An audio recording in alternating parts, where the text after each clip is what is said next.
అందరికీ నమస్కారం. ఎక్కడెక్కడి నుంచో వచ్చారు అండ్ మీ ఆనందంలో ఆ సక్సెస్ ప్రత్యక్షంగా చూస్తున్నాను. మొట్టమొదటగా ఇంత పెద్ద సక్సెస్ ఇచ్చి గత వైభవాన్ని మళ్ళీ పునరావృతం చేసినటువంటి, మాకు ఇంత ఆనందాన్ని పంచించేటువంటి తెలుగు ప్రేక్షకులు ఈ యావత్ ప్రపంచంలో ఎక్కడ ఉన్నా సరే వారందరికీ మనస్ఫూర్తిగా శిరస్సు వంచి నేను నా ధన్యవాదాలు తెలియజేస్తున్నాను. రిలీజ్ అయిన 4వ రోజో 3వ రోజో సరే ఇంట్లో నేను మామూలుగా క్యాజువల్ డ్రెస్ తోటి ఏదో టీవీలు చూస్తూ కూర్చుంటున్నాను. సక్సెస్ ఎంత అవుతుంది ఏంటని న్యూస్ వస్తుంది, ఆనందమే.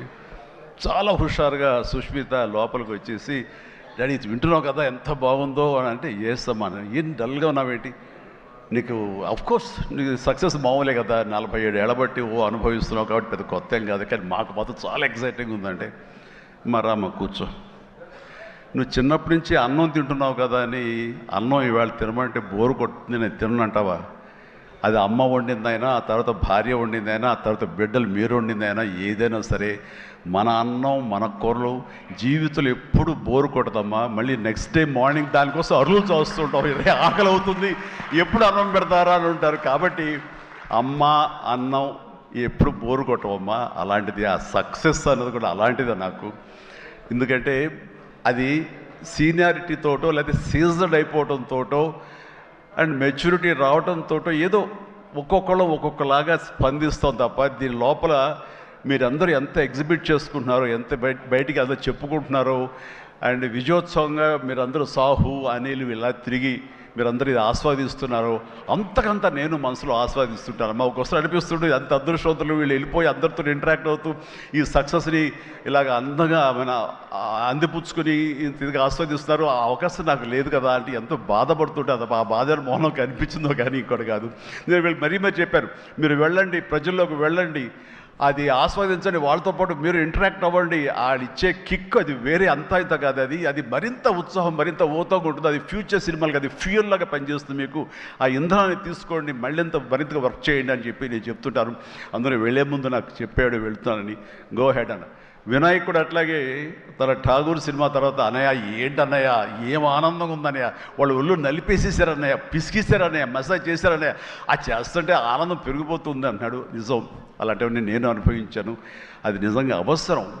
ఈ రోజున అలాంటి ఉత్సాహం చాలా సంవత్సరాల తర్వాత మళ్ళీ ఆ స్టేజ్ మీద ఎప్పుడో 2-3 దశాబ్దాల ముందు ఇలా ఇచ్చిపుచ్చుకోవటాలు, షీల్డ్స్ ఇచ్చిపుచ్చుకోవటాలు అనేవి మనం ఎప్పుడు చూడలేదు. అలా ఎగ్జిబిటర్స్కి, బయ్యర్స్కి, డిస్ట్రిబ్యూటర్స్కి ఇలా మా చేతుల మీదుగా స్టేజ్ మీద ఈ రకమైన కళకళలాడుతూ జరుగుతుంటే కనుక, వా గత వైభవాన్ని మళ్ళీ వింటేజ్ చిరంజీవినే కాదు, వింటేజ్ ఫంక్షన్ సెలబ్రేషన్ కూడా తీసుకొచ్చిన ఘనత అనిల్ రావుపూడిది. So thank you so much. నాకైతే అది నాస్టాలజీ. అలాగే కొంచెం ఓపిక్గా ప్రతి ఒక్కళ్ళని ఆనందపరిచేలాగా షీల్డ్స్ ఇచ్చిపుచ్చుకోవటం, ఆ షీల్డ్స్ ఇంటికి వెళ్ళిన తర్వాత అక్కడ అలమారలో పెట్టుకుంటే అది చూసినప్పుడల్లా ఎన్నో స్మృతులు గుర్తుకు వస్తుంటాయి. అలాంటిది మళ్ళీ తిరిగి ఇలాగ రావటం, ఆ ఆనందాన్ని అందివ్వటం చాలా చాలా సంతోషం.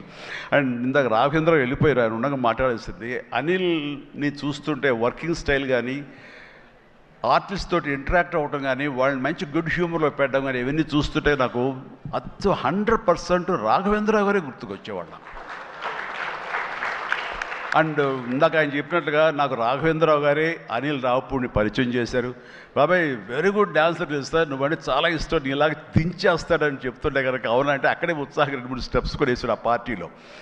ఎప్పటిగా నువ్వు ఇతనితో సినిమా చేయాలి బాబాయ్, నీ కామెడీ టచ్కి, ఇతను కామెడీ కన్సీవ్ చేసే కథలకి వాటికి భలే ఉంటుంది, ఆ రిజల్టే వేరు అన్నారు. మహానుభావుడు ఆ మాట అన్నారు. అప్పుడు ఇందాక అన్నారు కదా, విత్తనం నాటినది మా వటవృక్షం అయ్యేంత సక్సెస్ వస్తుందని ఊహించదు అన్నారు. ఆయన మంచి మనసుతోటి, పాజిటివ్ దీంతో, నోట్తోటి ఆ మాట ఆయన అన్నారు. అది ఈ రోజు మనం అందరం చవి చూస్తున్నాం. So thank you so much Raghavendra Rao గారు. అట్లాగే ఇంకొక పాజిటివ్ మనిషి, ఎప్పుడు ఇతని సక్సెస్ని హర్షించే మనిషి, సక్సెస్ కోరుకునే మనిషి. అలాగే నేనంటే ఒక అన్నయ్యలా ప్రేమ చూపించే వివి వినాయక్ కూడా ఈరోజు వచ్చాడు. అతను కూడా నాతో 2 సినిమాలు చేశాడు. చేసినప్పుడల్లా అతను మన షూటింగ్స్లో ఎంత ఉత్సాహంగా ఉంటాడో, ఎంత ఉత్సాహం మమ్మల్ని పరుస్తుంటాడో, అదే రకంగా అనిల్ రావిపూడి కూడాను మాస్కి సంబంధించి అంత గ్రిప్పు, అంత పట్టు ఉన్న మనిషి. అండ్ రాఘవేంద్ర గారు ఎప్పుడు ఆర్టిస్టులు చాలా గుడ్ హ్యూమర్లో ఉంచుతారు, సరదాగా ఉంచుతారు. అండ్ మళ్ళీ ఈ రాఘవేంద్ర గారి సినిమా ఎప్పుడు ఎలా ఉంటుంది అనే విధంగా ఉంటుంది. ఆ రకంగా ఈ సినిమాలో ఆర్టిస్టులతో ఉండటం సరదాగా ఉండటం కానీ, అండ్ అరమరికి లేక ఉండటం కానీ, షూటింగ్ గ్యాప్లో తన జోకులతోటి వాళ్ళు నవ్వించడం కానీ, అంటే ప్రతిరోజు షూటింగ్ వెళ్ళే ముందు నాకు ఈ మధ్య సంవత్సరాల్లో 2 షూటింగ్స్ చాలా ఉత్సాహంగా వెళ్ళేవాడిని. ఒకటి 150 వినయ్ ఉన్నాడు, అతను షూటింగ్ చేయటం. ఆ తర్వాత అంతే ఉత్సాహంతో నేను వాల్టర్ వేరేకి వెళ్ళినప్పుడు బాబీ సినిమా కూడా అతను అంత గుడ్ హ్యూమర్లో ఉంచుతాడు, సరదాగా ఉంటుంది, వాళ్ళతో పని చేయడం అనేది ఒక పిక్నిక్ లాగా అంత